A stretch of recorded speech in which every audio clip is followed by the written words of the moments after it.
حضور علیہ الصلوۃ والسلام کے وصال کے فوراً بعد منافقین نے بہت باریک چال چلی، مسلمانوں کی صفوں میں گھس گئے۔ بظاہر لبادے ان کے مسلمانوں والے تھے، تو انہوں نے مسلمانوں سے کہنا شروع کر دیا، لو جی کہانی ختم ہو گئی، ساری رونقیں حضور کے دم سے تھی، نمازیں تھیں، روزے تھے، لوگ اپنے اموال کی زکوٰۃ دیا کرتے تھے، حج کا اجتماع تھا، یہ سب کچھ ختم ہو جائے گا۔ اب کون مال خرچ کرے گا؟ کس نے جان راہ خدا میں قربان کرنی ہے؟ کوئی سحر کے وقت اٹھ کے کیوں مسجد میں آئے گا؟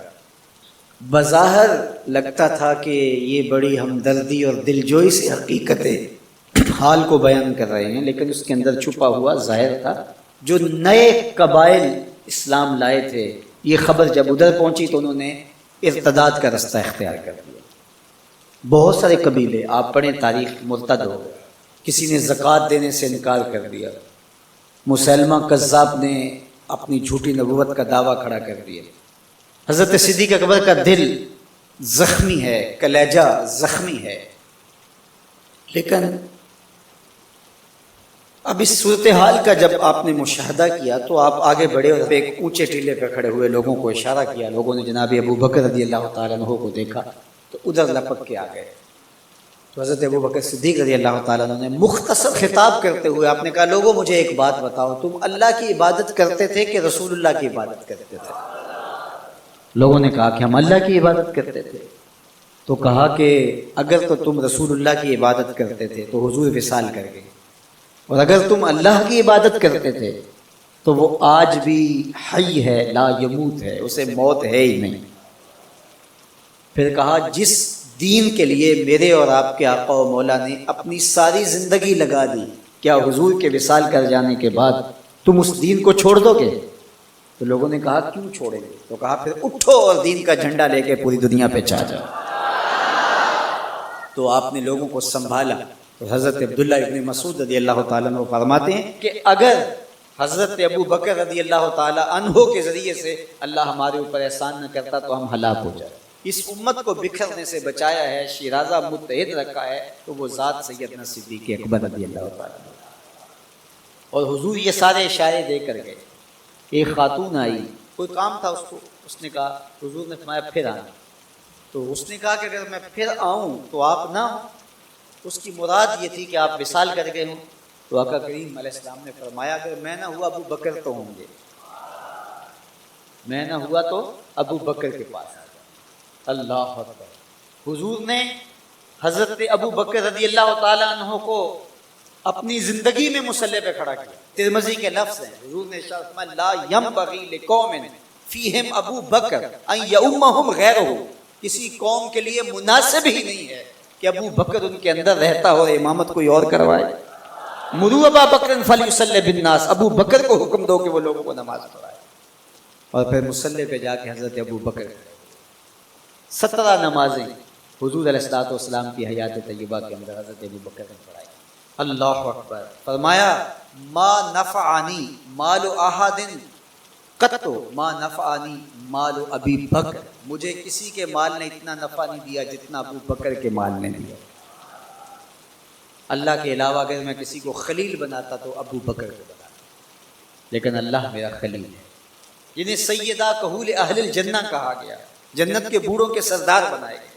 حضور نبی رحمت صلی اللہ علیہ وآلہ وسلم کی نیابت اور حضور علیہ الصلوۃ والسلام کی خلافت کا تاج ان کے سر پہ رکھا گیا، جن کی صحابیت کو میرے رب نے قرآن میں بیان فرمایا، اذ یقول لصاحبہ لا تحزن ان اللہ معنا۔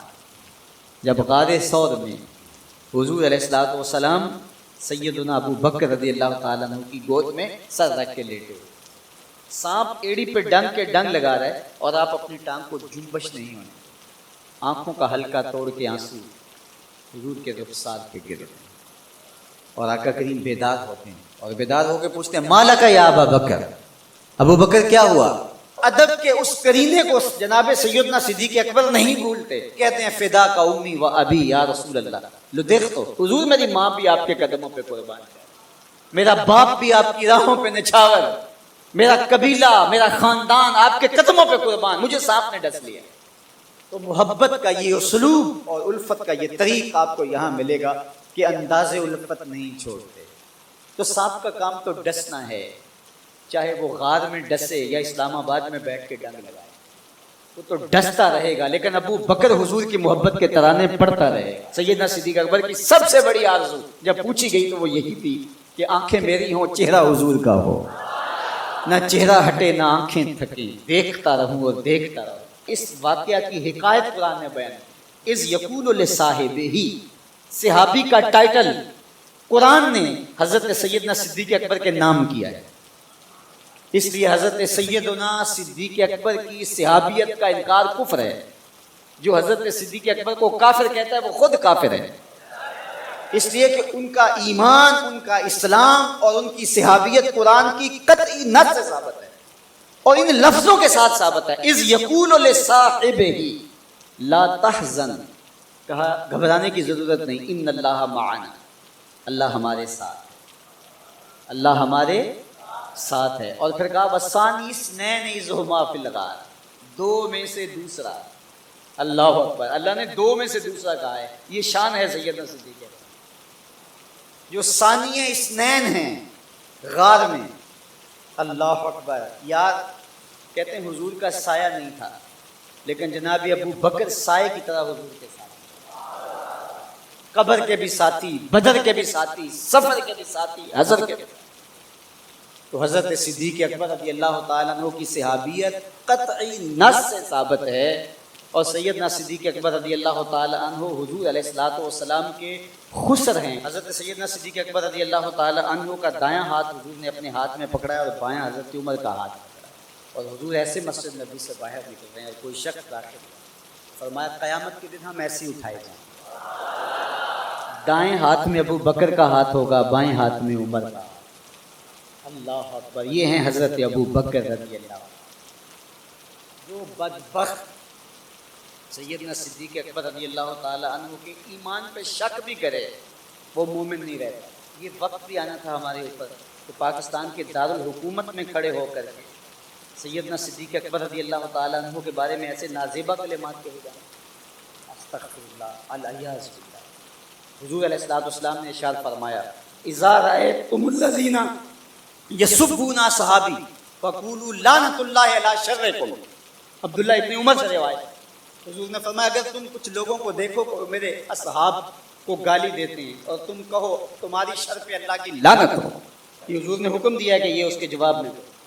اور ایک حدیث کے لفظ ہیں، حضور علیہ السلام نے ارشاد فرمایا من سب اصحابی فعلیہ لعنت اللہ والملائکۃ والناس اجمعین، جو میرے اصحاب کو گالی دے اس پر اللہ کی بھی لعنت، فرشتوں کی بھی لعنت اور تمام مخلوقات کی بھی لعنت۔ تو یہ ملعون جو حضرت سیدنا صدیق اکبر اور دیگر اصحاب کو بھونکتے ہیں اور ان کے بارے میں نازیبہ کلمات کہتے ہیں، ان کی شر سے اس ملک کو پاک کرنا چاہیے۔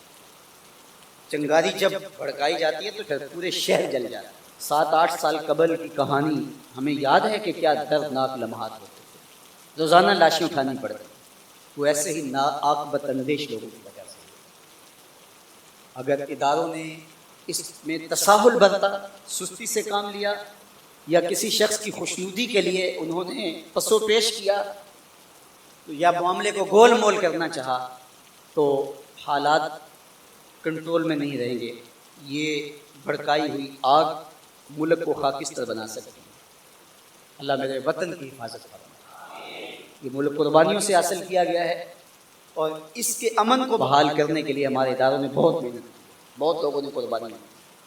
تو ایسے ناہنجار لوگوں، ایسے بدبخت لوگوں کو فوراً قانون اپنی گرفت میں لے، اور ایسے بدزبانوں کو لگام دینی چاہیے کہ جو اصحاب رسول کو بھونکتے ہیں اور اتنے سخت جملے کہتے ہیں۔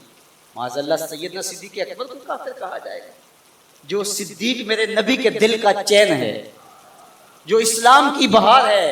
عبداللہ ابن مسعود فرماتے ہیں بچے ہی ابو بکر کی وجہ سے تھے ورنہ ہلاک ہو جاتے۔ جس ابو بکر رضی اللہ تعالیٰ عنہ کو حضور نے مصلی پہ کھڑا کیا، جس ابو بکر رضی اللہ تعالیٰ عنہ پہ اتنا اعتماد تھا کہ ہجرت والی رات ان کا انتخاب کیا، حضرت سیدنا عمر رضی اللہ تعالیٰ عنہ نے حضرت ابو بکر رضی اللہ تعالیٰ عنہ کا ذکر کیا اور رو پڑے اور کہا کہ ابو بکر میری زندگی کی ساری نیکیاں لے لے اور غار والی ایک نیکی مجھے دے دے. اور پھر کہا کرتے تھے کہ کاش کہ میں ابو بکر کے سینے کا بال ہوتا.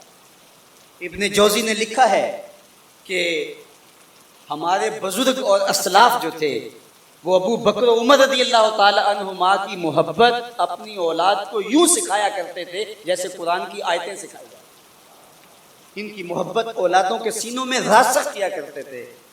معمولی سی میل بھی سیدنا صدیق اکبر کے بارے میں برباد کر دیتے.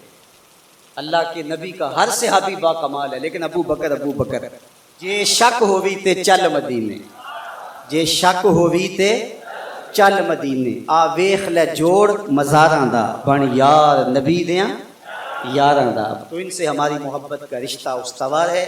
تو جس شخص نے بھی یہ جملہ کہا ہم اس کی مذمت کرتے ہیں. مذمت تو لفظ بہت چھوٹا ہے, اس کو قرار واقع سزا دیجیے. وہ بدترین انسان ہے روئے زمین پہ اور اس سے کوئی رعایت نہ رکھی جائے تاکہ آئندہ ایسے راستے بند ہو. اداروں کو اس پر فی الفور نوٹس لینا چاہیے قبل اس سے کہ حالات ہاتھ سے باہر نکل جائیں اور بے قابو ہو جائیں. اللہ ہم سب کو اپنی رحمتوں کے حصار میں رکھے.